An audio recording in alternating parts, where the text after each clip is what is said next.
अगर बात की जाए परमाणु द्रव्यमान इकाई, तो परमाणु द्रव्यमान इकाई जो है इसको मान लिया गया है, एक चीज ध्यान दीजिएगा, एग्जैक्ट नहीं नापा जाता, इसको भी क्या किया गया है, मान लिया गया। क्यों? क्योंकि एक चीज हमको पता है कि परमाणु जो है ये बहुत बड़ा है कि बहुत छोटा है, बहुत ही छोटा है ना। ये कैसा होता है? बहुत ही छोटा होता है। तो इसको हम और आप जो है डायरेक्टली नाप सकते हैं, वजन कर सकते हैं, तौल सकते हैं? नहीं। ठीक, तो इसका जो है तोलन नहीं किया जा सकता। बस सुनिए, इसका तोलन नहीं किया जा सकता, इसलिए इसको भी जो है मानक मान लिया गया कार्बन के आधार पे। कार्बन 12 के आधार पर इसको भी क्या किया गया? मानक मान लिया गया कि इसको भी हम कार्बन 12 के आधार पर जो है बता देंगे कि परमाणु द्रव्यमान इकाई क्या होता है। तो ध्यान दीजिएगा, यहाँ पे ये क्या कहता है कि कार्बन 12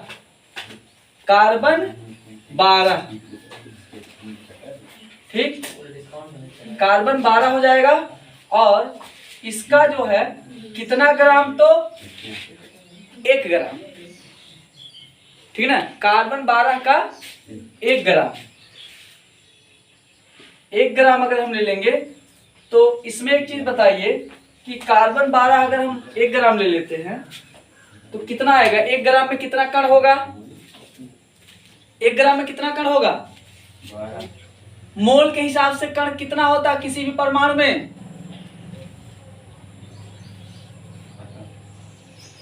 बताओ, नहीं पता? ठीक, कार्बन 12 का जो है कोई भी आप तत्व ले लीजिए, कोई भी पदार्थ ले लीजिए, उसमें जो है एक चीज पढ़े 6.023 × 10 की पावर 23। ये पढ़े नहीं पढ़े हैं कि कोई भी आप परमाणु, कार्बन 12 अगर हम एक परमाणु ले लेते हैं तो उसमें कितना कण मिलेगा?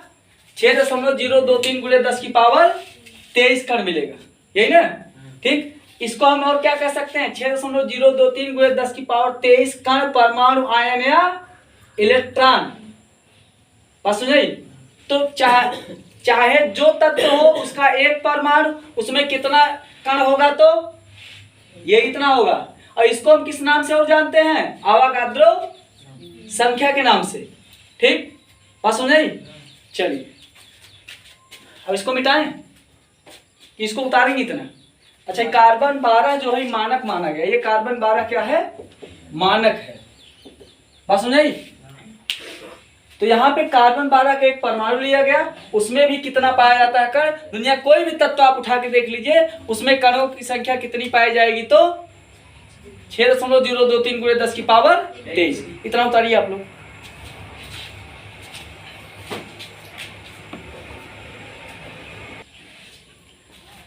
तो यहाँ पे कार्बन 12 को मानक मान लिया गया और कार्बन 12 का कितना लेंगे हम? एक परमाणु। ठीक, अब एक परमाणु तो ले लिए क्योंकि सबसे छोटी इकाई क्या है? परमाणु। अब एक परमाणु का कुछ ना कुछ भाग लेंगे ना, भाग में कितना भाग लेते हैं? 1/12 भाग। कितना? 1/12। बात समझ रही? ठीक, अब ध्यान दीजिएगा, यहाँ पे हम लिख सकते हैं, इसको मिटा दें थोड़ा सा।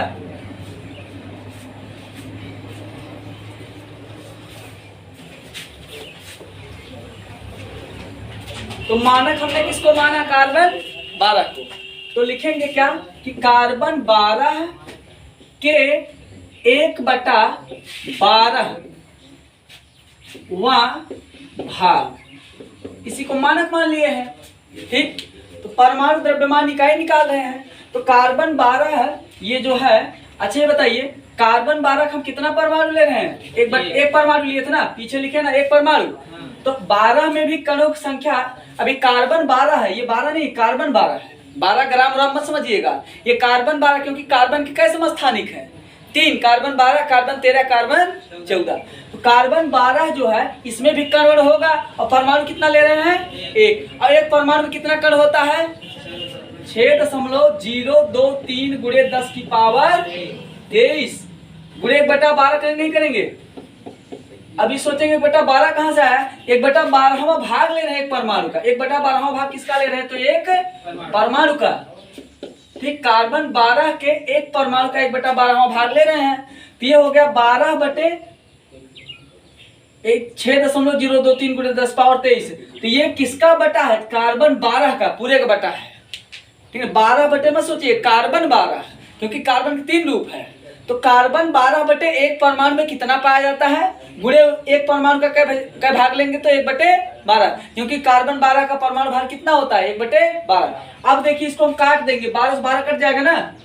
ठीक, अब इससे अगर हम भाग दे देंगे 6.023 गुणे 10⁻23।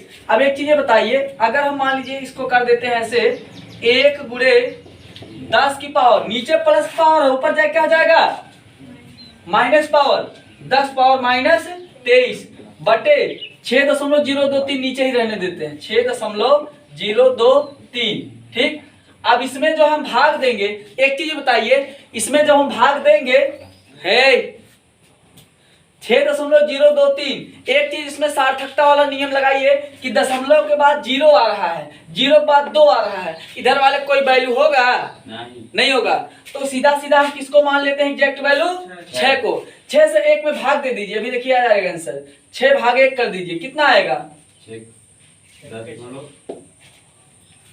हाँ, ये कितना हो गया 10, 6 करना, 10 में 6 गए 4, अब ये फिर हो जाएगा 40, 6 छवा 36, कितना बचा 4। मतलब हम कह सकते हैं 6 बढ़ता हुआ चला जाएगा। ठीक, तो ये हमारा कितना आ गया, फिर ये आ जाएगा हमारा 0.166, मतलब 0.17। ठीक है ना। अब एक चीज ध्यान दीजिएगा, यहाँ पे 166 आ गया, अब यहाँ पे कितना पावर है, 10 का पावर माइनस का 23 है। ठीक, अब एक चीज बताइए, अगर यहाँ पे दशमलव लगा है तो सार्थकता हम लोग क्या पढ़े, एक अंक उधर बढ़ाएंगे तो एक अंक इधर माइनस का क्या हो जाएगा, बढ़ेगा घटेगा, बढ़ जाएगा। ठीक, तो ये हो जाएगा 1.66 गुणे 10 की पावर माइनस का 23, क्या हो जाएगा माइनस का 24। ये आ गया हमारा एक परमाणु द्रव्यमान इकाई का सूत्र। परमाणु द्रव्यमान इकाई का क्या आ गया, सूत्र। ठीक, हम लोग इसमें क्या पढ़े कि परमाणु को ना तो तौला जा सकता है, इसलिए हम उसको मानक मान के ही सॉल्व करेंगे। मानक माने किसको, कार्बन 12 को। कार्बन 12 का क्या लिए, एक परमाणु लिए, फिर एक परमाणु में कितना कण होता हमने देखा 6.023 गुणे 10 की पावर 23। ठीक, इतना कण लेने के बाद हमने क्या किया, कार्बन 12 का जो एक परमाणु है उसका कई भाग कर दिए, 12 भाग कर दिए। तो कार्बन 12 गुणे 1/12 नहीं लिखे थे, कार्बन 12 का 1/12 लिखे थे ना, बात समझ में, अभी लिखे थे ना। ठीक, तो कार्बन 12 का 1/12 कर दिए। अब फिर हमने क्या किया, यही जो कार्बन 12 है ये भी एक परमाणु की बात कर रहा है ना, जब एक परमाणु की बात कर रहा है तो एक परमाणु में कितना कर पाया जाता है 6.023 गुणे 10 की पावर 23। तो यही नीचे वैल्यू रख दिए थे, नीचे रखने के बाद ये सारा आंसर आ गया। बात समझ में आ गई, कोई दिक्कत, इसको छाप लीजिए, समझ में आई ना। हाँ, उठा लो भैया।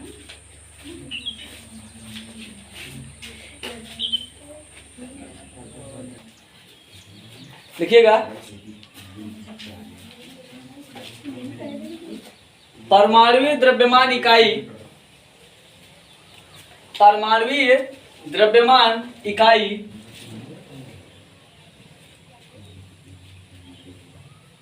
कार्बन 12 के, परमाणुवीय द्रव्यमान इकाई कार्बन 12 के एक परमाणु के 1/12वें भाग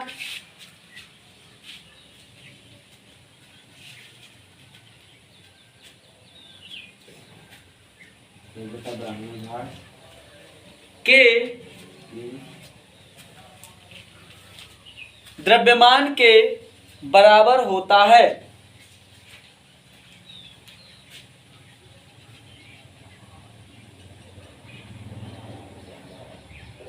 ठीक, तो परमाणुवीय द्रव्यमान इकाई क्या होता है, परमाणुवीय द्रव्यमान इकाई कार्बन 12 के एक परमाणु के 1/12वें भाग के द्रव्यमान के बराबर होता है। मतलब कार्बन 12 लिए ना यहाँ पे, इसका कितना किए 1/12, 1/12 किसका किए है तो एक परमाणु का। यही जो है इसका रिजल्ट आएगा वही क्या होता है, एक परमाणु इकाई। ध्यान दीजिएगा, इसको कहीं कहीं पे AMU लिखा जाता है, कहीं कहीं पे AMU, और केवल कहीं कहीं पे क्या लिखा होता है, U लिखा होता है।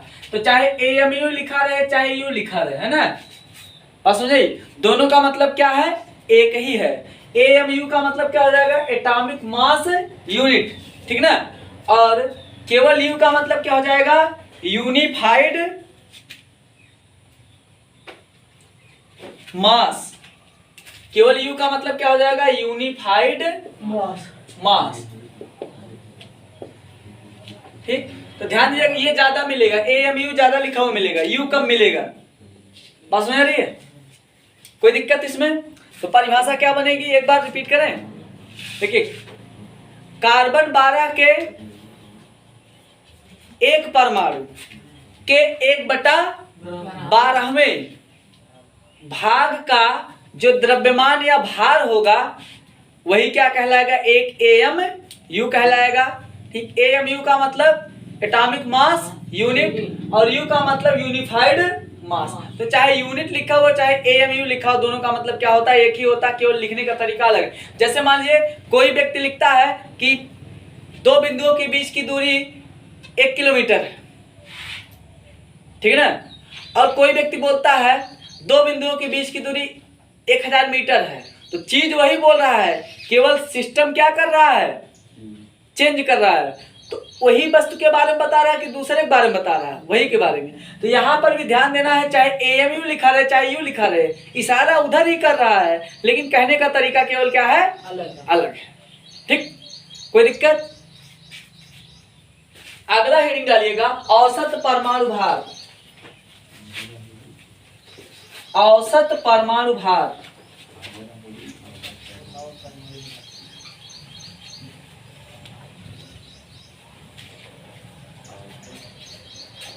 औसत परमाणु भार।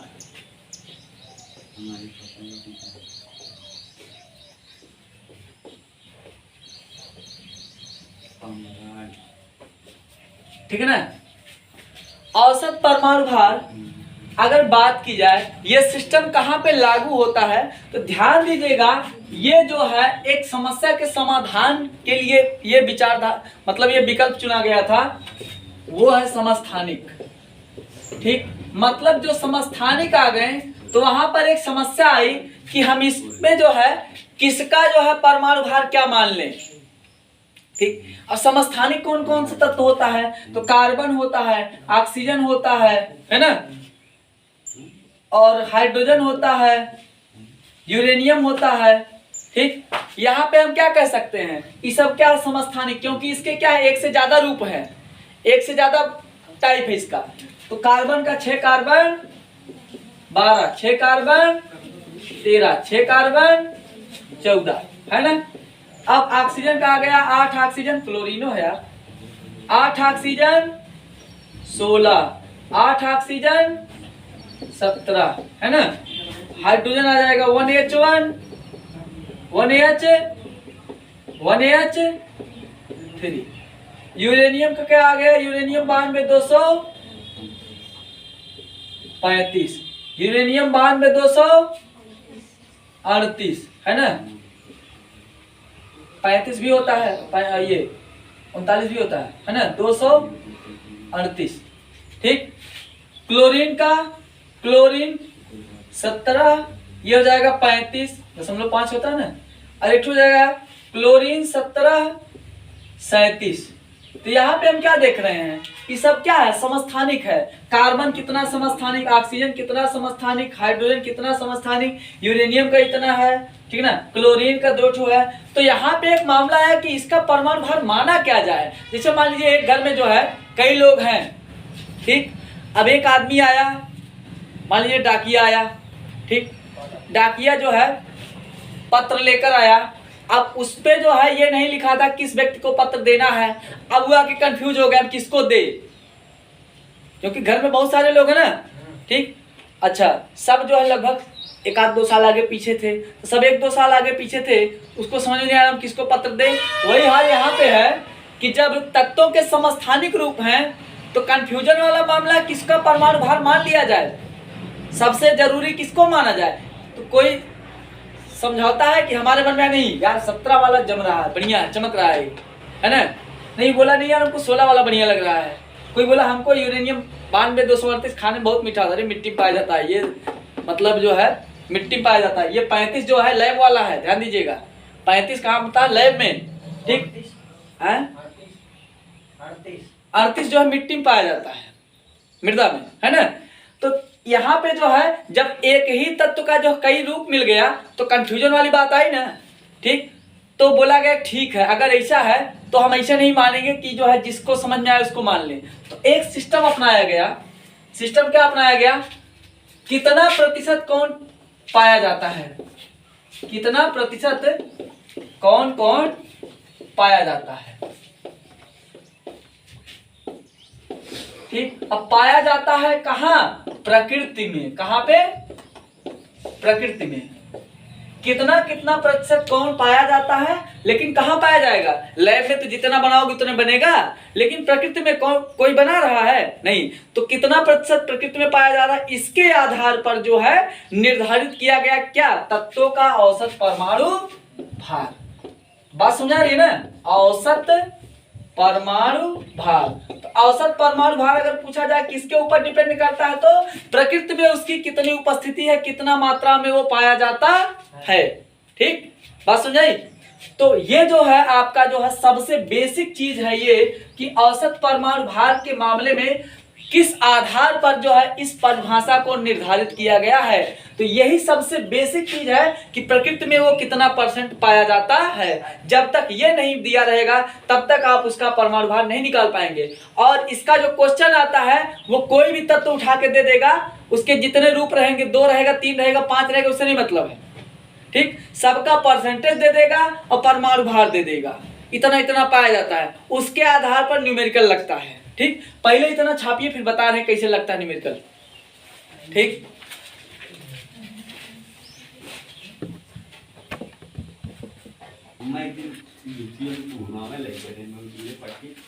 हाँ हटाए। तो अगर पूछा जाए कि औसत परमाणु भार होता क्या है, ठीक, तो इसमें जो है समस्या कहां से उत्पन्न हुई, किसके खोज के पश्चात,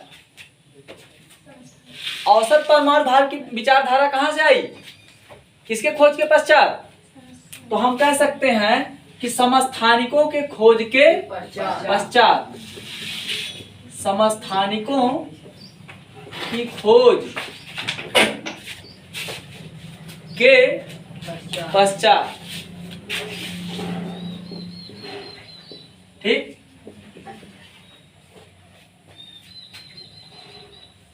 तत्वों के परमाणु भार में,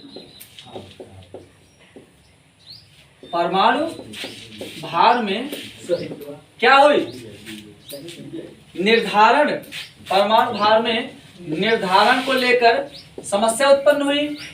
आता है औसत परमाणु भार अपनाया गया। क्या अपनाया गया, औसत परमाणु भार अपनाया गया। बात समझ,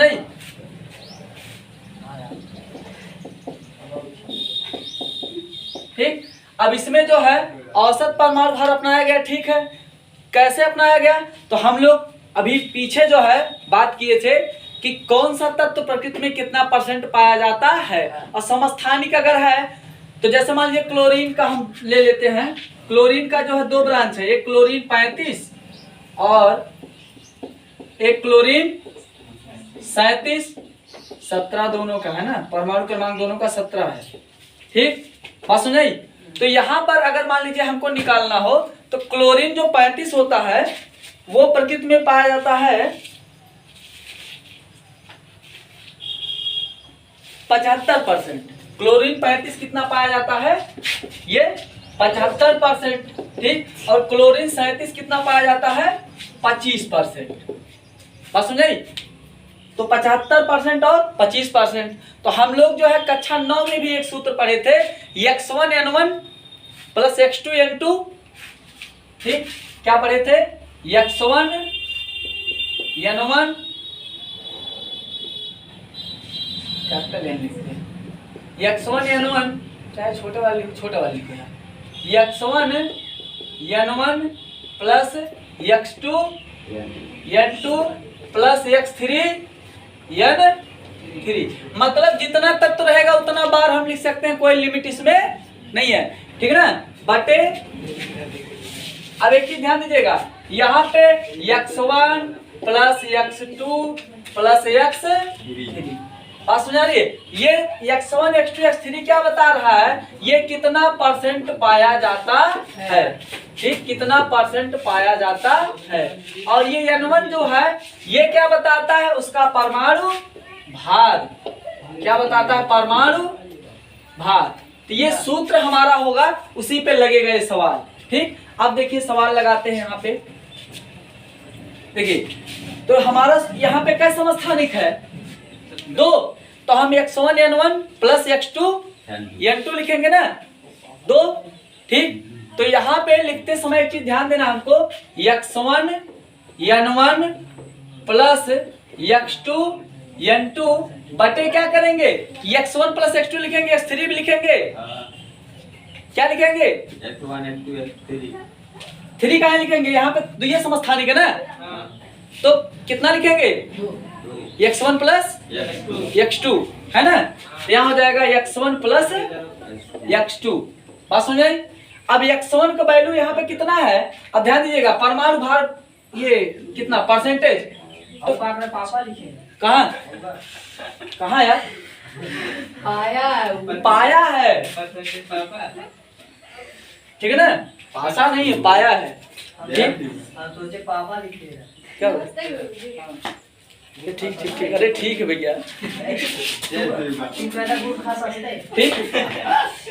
तो यहाँ पे बैठ जाओ, यहाँ पे ध्यान देना है, x1 किसकी ओर इशारा कर रहा है, तो कितना परसेंट पाया जाता है, तो यहाँ पे कितना परसेंट है, पहला वाला 75, ठीक। तो 75 गुणे, अब n1 का वैल्यू कितना है, यहाँ पे n1 का परमाणु भार, n1 का मतलब क्या, परमाणु भार, n1 यहाँ पे कितना है 35.5, तो 35 मान लेते हैं इसको, 35 प्लस, ठीक।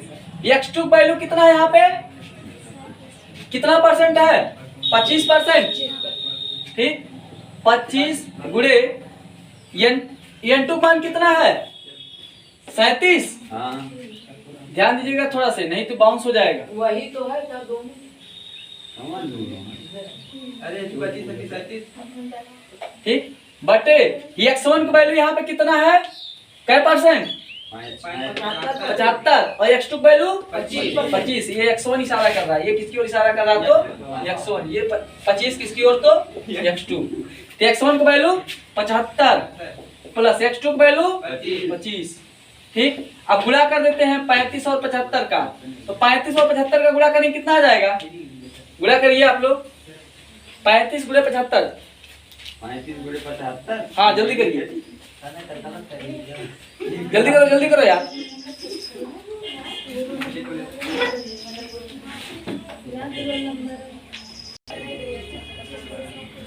तो यह आ जाएगा 75 गुणे 35 करेंगे 2625, 2625। अब इससे गुणा करेंगे तो 25 सत्ते 175, 175 का 5 कितना है 17, 925, ठीक। और 25 तिया 75, 75 10 85, 5 90 3 93, 925, 35 है ना, 25 कैसे आएगा यार, कैसे करे यार, 25 सत्ते 25 गुणे 25 सत्ते 25 छक्का 150, 25 सत्ते 150, 925 लिखा, बस दिमाग तगड़ा बोला इतना बस, 25 सत्ते 175, 17 आया, हाँ ठीक। 25 तिया 75 10 85, 5 90 2 92, हाँ ठीक ना, 92 बटे 75 और 25 जोड़ी कितना हो जाएगा 100, इसको जोड़ दीजिए, टोटल कितना आ जाएगा 2625 प्लस 925, जोड़ो फटाफट, 2625 प्लस 925, 3550, 3550 बटे 100, ठीक। कितना आएगा, भाग दे दो 100 से, कट गया 0, ये आ गया 35.5, मतलब क्लोरीन का जो औसत परमाणु भार 35.5 माना जाता है वो क्या है? सही है। सही है। हाँ। बात सुन रही? एकदम सही। कोई दिक्कत? एक बार फिर से रिपीट कर दें। देखिए लिखे थे। अरे रुक जाओ यार, अभी लिख लीजिए। समस्थानिकों की खोज के पश्चात परमाणु भार में निर्धारण को लेकर क्या हुई? समस्या उत्पन्न हुई। अतः औसत परमाणु भार अपनाया गया। ठीक, औसत परमाणु भार जब अपनाया गया तो उसमें एक सूत्र अप्लाई किया गया, क्या है? x1n1 plus x2n2 plus x3n3 dot dot x आगे बढ़ा सकते हैं आप। ठीक, बटे क्या हो जाएगा? x1 plus x2 plus x3। ठीक, तो जितना समस्थानिक होगा, अगर 5 समस्थानिक तो आप 5 बार लिखिए, x1n1 x2n2 x3n3 x4n4 है ना, x5n5। अगर 2 समस्थानिक है तो 2 बार, जितना बार उतना बार आपको लिखना है। अब इसमें एक चीज ध्यान देना, x1n1 और x2n2 में जो है अगर देखा जाए क्या क्या चीज है ये सब। ठीक, तो x1 जो है ये क्या दिखाता है? प्रकृति में वो कितना परसेंट पाया जाता है। ठीक, और n1 क्या दिखाता है? उसका परमाणु भार कितना, उस समस्थानिक का परमाणु भार कितना है। तो प्रकृति में उपस्थिति और उसका परमाणु भार कितना है गुणा कर देंगे, फिर जोड़ देंगे, लास्ट में नीचे हम क्या करेंगे? जितना जितना परसेंट पाया जाता है उसको क्या करेंगे? जोड़ देंगे, जोड़ करके भाग दे देंगे तो हमारा आ जाएगा आंसर। ठीक, उतार लीजिए। ठीक।